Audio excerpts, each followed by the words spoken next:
I'm by no means an apologist for the F60, but I think some of the criticism it comes in for, whilst not unjustified, the issues are overblown sometimes. But anyway, before we get into all of that, let's start by putting some batteries in as always. Now with this camera we've got an autofocus motor, we've got a film winding motor, we've got a built-in flash unit. It's quite a power hungry camera, as most cameras of this period are, so it runs on two CR123A lithium cells, very common, and these days not terribly expensive. When you look at the price of the lithium cells and how long they last versus, for example, AA alkaline cells, they're actually better value for money in my view. But anyway, this is the battery you need. There's a little yellow label inside the battery cover. This one goes in the flat side outwards, this one goes in the pointy end outwards, and then you just close the cover. Very straightforward. To put the lens on and off, there's a lens release button just here, so you push that button in. Now if you're used to other brands of cameras, Nikon is going to be a little bit annoying because it twists the other way. Now one of the reasons this camera comes in for a little bit of criticism is it is a little bit finicky about which lenses it will work with.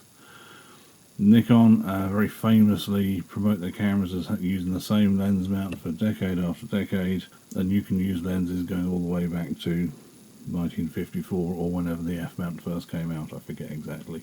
And that's true, but over the decades they have bolted on more and more advanced features, some of which are retro compatible, some of which aren't, and in any Nikon instruction book there will be a section that tells you which features work with your camera on which lenses. For some reason the F60 in particular gets criticised for not working with certain lenses. So to make it simple, if you have a Nikon AF Nikkor or a Nikon AFD Nikkor, then they will definitely work. In addition, most Nikon AFG lenses will work as well, but there are one or two exceptions, so that's a try before you buy scenario. But basically the original AF Nikkor or AFD Nikkor, everything will be fine. If you put a manual focus lens on, then obviously you're not going to get autofocus. You don't need me to tell you that. To attach the lens, you find the index point here, you find the black mark on the lens throat, offer them up to each other, and twist. There's one last thing you need to do, which is to set this to f22, and you'll find there's a little switch on the side here that locks that aperture ring in f22. With this camera, although you can set the aperture manually, it's done from the dial on the camera, not the ring on the lens. So let's go ahead and turn this on. The first thing you'll notice, or that I notice, is how solid this feels. This camera sold for perhaps a couple of £100 in the late 90s, and yet, although it's plastic, it does feel quite sturdy. So yeah, nicely made relative to other cameras of the period. Now in the little display here, it tells me I've got a full powered battery. This will go half blank and then fully blank as the battery gets lower. And we've got the frame counter just here. I've previously made a video indicating how to load film in this. To open the camera back, you just move this switch down here,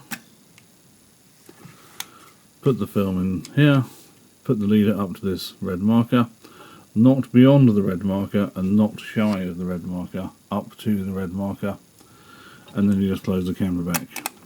So exposure wise, we've got the green auto mode, which will give you basically program exposure. We've also got program exposure. The difference is in the auto mode I can't use the exposure compensation button. In the program mode I can influence the exposure to make it brighter or darker if I wish. Shutter speed priority, or it is actually marked as shutter speed priority on this. A lot of cameras of this age it's marked as TV for time value, but this is where this wheel comes into play. As I move this dial, I'm choosing the shutter speed here, and the camera is choosing a complementary aperture here. Aperture value, I'm now choosing the aperture. 4.2 is the widest on this lens, and the camera is choosing a complementary shutter speed. And in manual, a little bit fiddlier, that's the shutter speed dial, and to change the aperture I need to press this button and turn the dial at the same time. So hopefully you can see the aperture changing as I do that, and if I release this button, the shutter speed changes. On the other side of the control dial or command dial, there are program modes for portraits, landscapes, macro, sports, and nighttime landscapes, basically slow sync flash. In sports mode we get a continuous winder. In every other mode, including manual, we just get one frame advance. In manual exposure mode, it's an average center weighted meter, sort of meter you had on a Pentax Spotmatic in 1964. In all the automated exposure modes, it's got a 6-segment matrix metering system, or evaluative metering system, which is pretty useful. Most people using manual are going to be used to the exposure meter being center weighted average. If it gave you an evaluative metering reading in manual, a lot of experienced photographers will be confused or tripped up into frankly getting the exposure wrong. Now, it is an autofocus camera. I've currently got it in manual focus, but if I flick this switch up to AF, it will engage the autofocus. In low light, it does have an autofocus assist illuminator. It's quite hard in the bright lighting here to get the camera to use that, so I'm just going to cover the lens. Okay, I'm going to turn the light off. And we can see this lamp on the side of the camera shines out like a beacon in the dark. That can't be turned off. Now, the criticisms of this camera typically are you can't set manual ISO and you have to be careful with your lens selection. Those issues I don't find particularly limiting. The ISO issue, as I mentioned before, I did discuss in a film loading video. This lamp coming on in low light is actually quite annoying in my view, far more so than the other limitations. It can't be turned off. You can go to manual focus, but obviously that is harder to achieve in low lighting. When you look through the viewfinder, there's a little slider control here. You might be able to see the viewfinder glass moving to and fro. This is to set the viewfinder optics to your eyesight, so you can see a crisp viewfinder display. So when you first get the camera, you want to look through it, half press on the release button, and what you want to look at is the display at the bottom of the viewfinder, not the image you're looking at. And you want to move this up and down until you get the sharpest viewfinder display, and that's the best way of setting that. Slightly more advanced features, I think I mentioned exposure compensation in the automatic exposure modes, but not the pictograph modes. So program shutter priority and aperture priority. You can make the exposure a little bit darker or a little bit brighter. So if there's a lot of sky or somebody wearing a white wedding dress, you might want to add a little exposure compensation, a plus. If people are, you've got a whole row of gentlemen wearing dark suits, you might want to set that to minus because it's going to confuse the exposure a little bit. Generally speaking, however, the matrix metering does a great job. In a similar vein, you've got auto exposure lock. Perhaps I should point out there's a little plus minus symbol just here, and if you don't zero the exposure compensation, you can see you've got some set. Auto exposure lock just means if I hold that while I take the picture, it will lock the exposure from what it's pointing at the time. So if I am photographing a bride in a white dress, I could literally walk up to her so that she fills the viewfinder, press that button. As long as I've got that button pressed, when I get back to the half-length or full-length portrait, I still lock to the exposure from her face and not from the rest of the dress. Up here we've got a self-timer, only one setting unfortunately, which is 10 seconds or thereabouts. And yes, when you use a self-timer, the little blinky light does shine out into the darkness.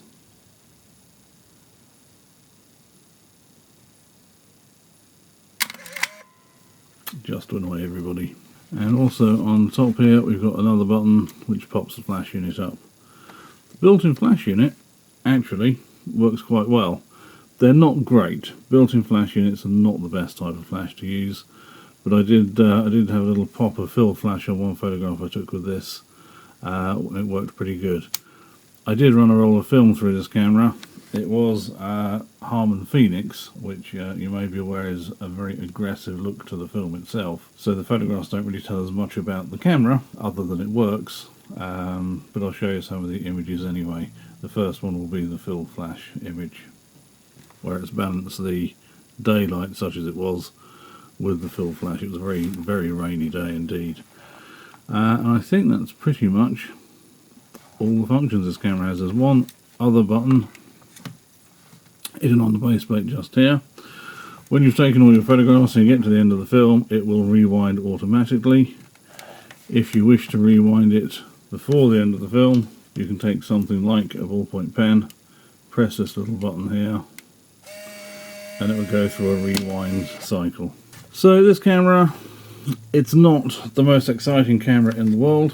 It doesn't have any particularly advanced features, but it is reliable, and being it's from the turn of the century, it's one of the newest old film cameras you can get, so they're not actually terribly old, and a lot of people that bought these would have bought a digital camera perhaps only 2 or 3 years later. So there's many of them out there in good condition. As far as the limitations of the lens mount and the ISO goes, I think they're a little overstated, and I think they don't take into account the entry-level nature of the camera. As I say, when it was new, it was perhaps a couple of £100. These days, a body is easily available for under £20.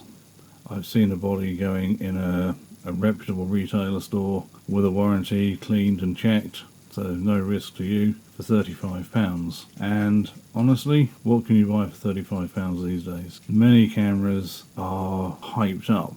They have a fashion or a following which drives the price up, and I think the cameras like the Mewtwo, the Contax T2 and so on, and some SLRs, particularly Nikon FM2, Pentax K1000s, and they go for hundreds of pounds and don't do as much as this does. No autofocus, no built-in flash, no automatic exposure. If you want a fully mechanical, fully manual camera, obviously buy one of those. If you want a camera to use day to day and get great pictures from day one, and a camera you can grow into, then an F60 or its ilk from other manufacturers is well worth considering. And as I say, there are ways around the ISO issue, there are ways around the lens mount issue, most notably reading the instructions. If I could just find a way of turning this autofocus lamp off, to my mind this would be a great little camera.